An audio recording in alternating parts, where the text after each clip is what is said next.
Hey, what's going on, everybody? Welcome to the Todd's Fitness channel, a channel that gives you mind, body, and spiritual content. Being fit is much more than the physical, it's also mental and spiritual. So today is Spiritual Sundays. Spiritual Sundays is a segment that I like to give to anybody who is seeking that spiritual enlightenment. I don't care what religion you are. I don't care if you don't have a religion. I don't care if you don't believe in a God. I don't care about any of that. This is to help your spirit. This is to help, even if you don't even believe you have a spirit, this still can go and help you. Whether or not you may not believe on how I come up with my process, or discover, or whatever you want to call it, but how it works in my brain, that's irrelevant. Can you go and take what I'm saying to you and can you apply it to your life? Can you go and use it? And if you can't, then that's fine. But if you can, try to be diligent and stay on top of that, because yourself is the first self that matters. You can't go and help anybody else if you can't go and reflect on yourself, see the things that you may like, see the things that you don't like, and be able to either strengthen it or fix those things and build upon your progression as time goes on. If you want more Spiritual Sunday content, please don't forget to like, comment, share, and subscribe, and hit that notification bell. That way you don't miss out on any content. Let's go and jump right on into it. So, controlling your negative emotions.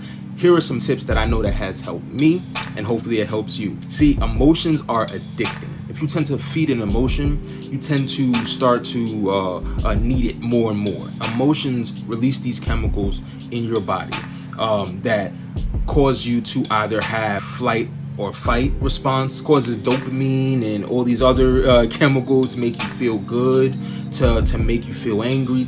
All of these chemicals come out when faced with a situation. And if you have enough situations that make you feel a particular way, you tend to catalog and associate certain things in a specific group. So for instance, anger and sadness, right? Or depression or aggression. There was some starting point at some time in your life where a situation happened and that was your first experience dealing with anger or dealing with sadness. Maybe it's a loss, maybe something or someone is trying to oppress you or knock you down, push you, may say some mean things, just giving off negative energy to you, which cause you to go and feel angry or sad. Now, clearly, that situation you didn't like, and then other situations start to happen, building this catalog of unfortunate events that cause you to feel this way. Now you're wired to react and to be triggered by these things or that situation, or situations that are even similar. Depending on what you choose during a fight or flight situation, you're going to respond to it accordingly. This causes pride and anxiety, and something that I've learned along the way is that pride and anxiety is two sides of the same coin. So tip number one is being able to identify and letting go your pride.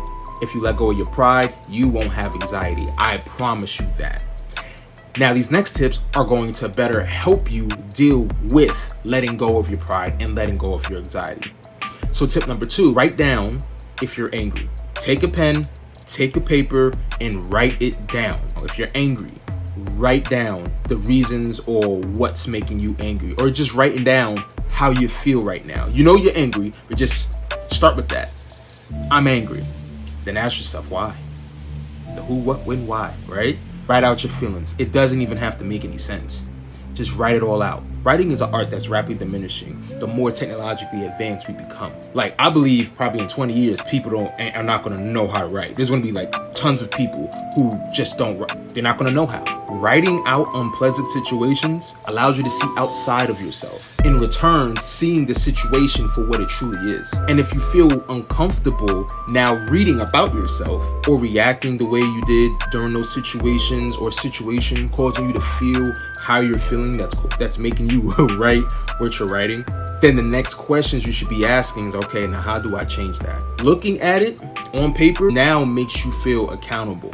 Now makes you say, okay, well, this is what it says out here. Oh my gosh. As much as I am encouraging you to write it down, if you can't get to that and you just have it there and you just need to get it out, then go ahead and type. It's not a deal breaker for this particular tip, right? But if you can, I think you would get a better experience if you was to just take a pen or a pencil, apply it to that paper, and express your feelings. So tip number 3, ask yourself, is my happiness worth this pain and uncomfort?